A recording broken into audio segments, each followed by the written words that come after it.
আর ওই নামাজ যে পড়ে না সে নবীর প্রেমিক হয় কেন? সে জিলাপির প্রেমিক হইতে পারে, বিরানির ফোটলা, খিচুড়ির ড্যাগ, এটার প্রেমিক হইতে পারো তুমি, রসুল প্রেমিক না। বেনামাজি রসুল প্রেমিক হইতে পারে। বিড়িখোর মানুষ, বিড়ি খায় যারা, চাচা সাফ কথা, আমি সাফ বললাম, আপনারা মুরব্বী যারা বিড়ি সিগারেট খান, আপনারা নবী প্রেমিক হইতে পারেন না। আমি সাফ বললাম, আমার কথা যদি প্রতিবাদ করতে হয় কইরেন, আমি আসি, বয়ান শেষে আমি বসুন, আপনি আমারে ধরেন কিল্লে করি।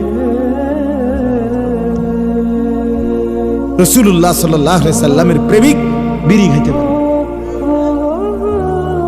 নবী সাল্লাল্লাহু আলাইহি সাল্লামের দেহ মুবারক থেকে হাঁটলে মেশকের ঘ্রাণ বের হতো। এত পবিত্র, এত সুগন্ধিময় যার দেহ, যার চেহারা, আপনি দুর্গন্ধওয়ালা বিড়িওয়ালা মুখ নিয়ে ওনার সামনে কেমনে দাঁড়াইবেন? কেমনে দাঁড়াইবেন? খামখেয়ালি জিন্দিগি, খামখেয়ালি জিন্দিগি। যার ঘরে আজকে 10 বছর ধরে, 20 বছর ধরে রঙিন টেলিভিশন চলতেছে, স্ত্রী ছেলে মেয়ে নাচ গান দেখে, আপনি কিসের রসুল প্রেমিক? মিথ্যুক, মিথ্যাবাদী। আমনের বউ বাচ্চা বেডির নাচ দেখে, নর্তকীর ছবি দেখে, আমনের টাকা দিয়া বিল দেয়, আমনের উপার্জন দিয়া ডিশের বিল দেয়, আমনে মাইনা নিছেন এটা। খোদার কসম, আমার কথা রাগ হইয়েন না, রাসূলুল্লাহ সাল্লাল্লাহু আলাইহি সাল্লাম বলছে, আল্লাহর কসম, যে ব্যক্তি তার পরিবারের জন্য, স্ত্রী ছেলে মেয়ের জন্য অশ্লীলতা, বেহায়াপনা, নগ্নতা এটাকে মেনে নেয়, স্বীকার করে নেয়, গ্রহণ করে নেয়, আল্লাহর কসম নবী তাকে বলছে দাইয়ুস, দাইয়ুস। আর নবী বলছে দাইয়ুসের জন্য জান্নাত হারাম। আল্লাহ আমাদেরকে মাফ করে দেন। খামখেয়ালি করবেন না, বাবারাও মুরব্বীরাও। আমার একটা নীতি, আমি জোয়ান বুড়ো সবার জন্য বলতে চেষ্টা করি একটা উদ্দেশ্যে। মুরব্বীরা রাগ হইবেন না, কারণ আপনি আমার দাদা, আমি আপনার নাতি। আমি চাই আমার দাদা যেন হয় জান্নাতি। আপনি আমার বাপ, আমি আপনার ফুত। আমি চাই আমার আব্বা যেন হয় জান্নাতি। আপনি আমার চাচা, আমি আপনার ভাতিজা। আমি চাই আমার চাচা যেন হয় জান্নাতি। ভাতিজা চাইতো না তো কে চাইবে? নাতি চাইবে না তো কে চাইবে? এই জন্য প্রত্যেকেই দয়া করে আন্তরিকতার সাথে কথা শুনুন, নিজের ভালোর জন্য। নিজের ভালো বোঝা দরকার। প্রত্যেকেই যদি আমরা চিন্তা করি আমার ভালো দরকার, আমার জিন্দিগির পরিবর্তন দরকার, আমার বদলানো দরকার, আসলেই বাস্তব, তাইলে ইনশাআল্লাহ আল্লাহর কথার থেকে আপনি উপকৃত হবেন। দিল না থাকলে হয় না, আগ্রহ না থাকলে হয় না, মনোযোগ, আন্তরিকতা, একাগ্রতা না থাকলে পরিবর্তন হয় না। হুজুর বদলায় কিন্তু শ্রোতার জিন্দিগি বদলায় না। 10 বছর মাহফিল হইছে, এক এক বছর এক এক বক্তা আনছে, এবার 1 বছরের মাহফিলে 4 জন বক্তা ওয়াজ করছে। তো বক্তা তো বদলাইছে, কিন্তু আপনার জিন্দিগি তো বদলাইল না। কত হুজুর আসলো, কত হুজুর বলল, তো আমাদের বদলানো তো হলো না। আমি যদি কোনো পরিবর্তনই না হইলাম, যে যেমনে আছি এই অবস্থার উপরেই যদি স্টিল মজবুত থাকি যে আমি আর নড়বো চড়বো না, আমি আর জিন্দিগি বদলাবো না, তো শুনেই লাভ কি, বলে লাভ কি? বলেন, ইনসাফের কথা বলেন। আপনি সিদ্ধান্তই আপনার মজবুত যে আমি আর বলুক হুজুররা, হুজুরদের বলা বলবেই, তা আমি আমার বিড়ি খানা এটা ছাড়বো না। তাইলে লাভ হইল কি বাপ শুনে? বলেন। আপনি মনে মনে এটা ফয়সালা নিলেন যে হুজুররা আরো বলুক, গুনাহ, আমার ঘর থেকে টেলিভিশন বন্ধ হবে না, আমার বউ বাচ্চা দেখবেই, এটাই আমার সিদ্ধান্ত। আমি বিল দেবো, ডিশের বিল, বিদ্যুৎ বিল, ইন্টারনেটের বিল আমিই দেব, আমার বউ বাচ্চা দেখবে। এটাই যদি হয় মজবুত সিদ্ধান্ত, তাইলে শুনেই লাভ কি, বলেই লাভ কি? আমরা এই গদ বাধা, এই শোনা এবং বলা, এর দ্বারা কি ফায়দা হবে বাপ? এই জন্য দয়া করে মানসিকতা চেঞ্জ করেন, এটা দরকার। নিজের অনুভূতিটা চেঞ্জ করা দরকার। বাস্তবতা তো এটাই যে স্বীকার করলেও মরবেন, স্বীকার না করলেও মরবেন।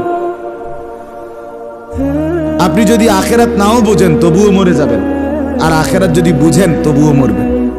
কি বলে না বলে আমি আখেরাত বুঝি না ভাই হুজুর, এগুলো আপনার ওই সমস্ত কবর হাসর পরকালের এসব ফেসালি আমি বুঝি না, তো এতে করে আপনি মরতেন না।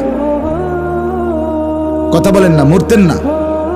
তাইলে আপনি বুঝলেও মরবেন, না বুঝলেও মরবেন, স্বীকার করলেও মরবেন, স্বীকার না করলেও মরবেন। হাসতে হাসতেও মরে যাবেন, কাঁদতে কাঁদতেও মরে যাবেন। সুখের সাগরে যে ভাসে তারও মৃত্যু হবে, দুঃখের সাগরে যে ভাসে তারও মৃত্যু হবে।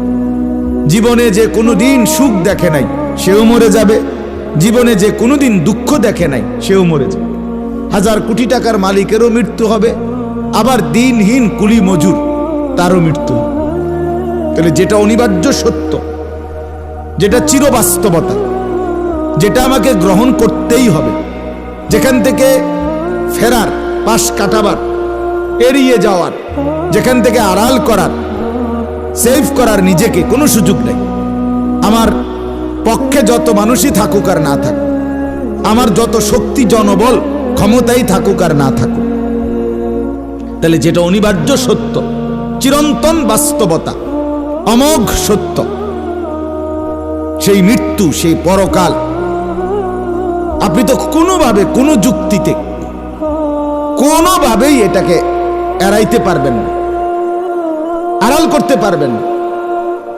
দুনিয়ায় হইতে পারে আপনি এই নেতা পছন্দ না, তাকে এড়াইয়া চললেন, অমুককে ভালো লাগে না এড়াইয়া চললেন, এটা তো সম্ভব দুনিয়ায়। কিন্তু মৃত্যুকে সম্ভব? এই জন্য বাপ আমি অনুভূতি নিয়ে কথা শুনতে বলতেছি, তাহলে লাভ হবে, অল্প হইলেও লাভ হবে। শুধু শুধু চিৎকার চেঁচামেচি হইল, শুধু শুধু কথাবার্তা হইল, যাওয়ার পথে প্রত্যেকে যার যে দাঁড়াইয়া পেশাব করার অভ্যাস, পেশাব করে হাঁটতে লাগলো। যে পানি ছাড়া পেশাব করার অভ্যাস, টয়লেট পেপার ছাড়া, সে যাওয়ার পথে এক কোণার মধ্যে বইয়া মুইত্যা গেল গা। যার বিড়ি খানার অভ্যাস, ওয়াজ থেকে উঠে বিড়িটা ধরায়া ঘর পর্যন্ত চলে গেল। তো এই অসভ্য মানুষের শুনলো কি আর বদলাইল কি? কথা বলেন। যে যেমন, যার ফজরের নামাজ পড়ার অভ্যাস নাই, তো এমনই চলতেছে, তো শুনেই কি আর বলেই কি? লাভ হলো কি বাপ? এই জন্য দোস্ত আমার, বাপ আমার, বন্ধু আমার, নওজোয়ান ছেলেরা আমার, জিন্দিগির কদর করে, হায়াতের কদর করে। হায়াত একবারই আসে, পৃথিবীতে একবারই আসা হয়, দুবারা কেউ আর আসে না, আসবেও না, কেউ আসবে না। আমিও না, তুমিও না, বাবাও না, সন্তানও না, মাও না, মেয়েও না, কেউ না।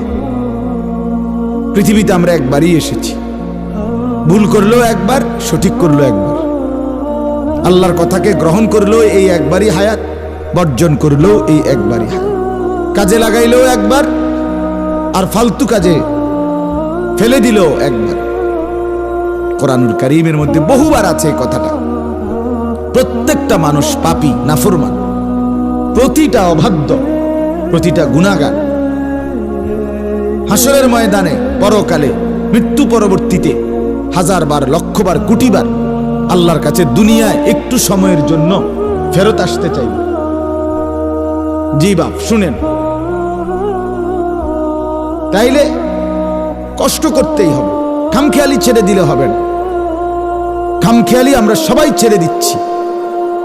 চোখের সামনে ছেলে মন মতো চলে, মেয়ে মন মতো চলে, স্ত্রী মন মতো চলে, আমরা তাকায়ে তাকায়ে দেখি নিজের সন্তান নষ্ট, নিজের মেয়ে নষ্ট হয়ে যাচ্ছে, নিজের ঘর পরিবার বরবাদ হয়ে যাচ্ছে। বাহ, বন খাইতেছে, বিড়ি খাইতেছে, চা খাইতেছে, গপ মারতেছে, খালাস, কোনো হিম্মত নাই।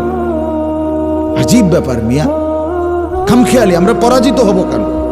মুসলমান হারে না, মুসলমান হতাশ হয় না, মুসলমান হারতে পারে না। আমাদের যত দিন যাচ্ছে আমাদের ব্যর্থতাটা, দুর্বলতা, অক্ষমতাটা বেশি। জলজ্জান্ত বাপ সন্তানের কাছে অক্ষম। 12 বছরের পুতের সামনে আমরা হাত পাও ছেড়ে দিস না, তে আর মানুষ হইতো না। আশ্চর্য, একজন বাপ এটা কেমনে কয়? একজন মা কিভাবে বলে 16 বছরের ছেলেটা এক ওয়াক্ত নামাজ পড়ে না কোনোদিন, নিজের ঘরে ঘুমাইয়া, আপন মা বাবার ঘরে ঘুমাইয়া কোনোদিন ফজরের নামাজ পড়ে না। ও মা হেরা মাইনা নিছে, এটা মা বাপ এটা মেনে নিছে না, তাক বাদ দো, আর ফুটতো না বুঝছি। কইছি 2-4 বার কইছি, মনো 20-50 বার হবো কইছি, পরে না ওনার বুঝছি পড়তো, বাদ দো। চাও আটটু লাইন ফাইন করে বিদেশ পাঠায় দন যায়, টাকার দরকার, খালাস। এটা কথা হইল মিয়া? এটা বুঝি একটা ইনসাফের কথা হইল? একজন মুসলমান বুঝি এভাবে হাল ছেড়ে দেয়? এটা কোনো বিচার হইল নাকি? এই জন্য আমার কথা হইলো, আমি 10 মিনিট বলি আর একজন শুনে, আমার কোনো আপত্তি নেই। ফালতু মানুষের শুনাইতে রাজি। বন খাইবো, বুট খাইবো, বাদাম খাইবো, মোবাইল টিপবো, শতবদ্ধ করবো, ব্যাট খাইবো, ঠেঙ্গালগি দিব, এত আজারে মানুষের শুনাই এলাম। আমার যেমন সময় যায় আপনাদেরও সময় যায়, ঠিক কিনা বল? আমার হায়াত আটকায় আছে, একই সাথে যাচ্ছে, একই সময়। এখন বরাবর 11:03 বাজে আমার ঘড়িতে, আপনাদেরও আমারও সমান তালে চলে যাচ্ছে। হায়াত আমারও আপনারও। সময়কে কাজে লাগাইতে হবে বাস। জিন্দিগি মানেই সময়, সময় মানেই জীবন।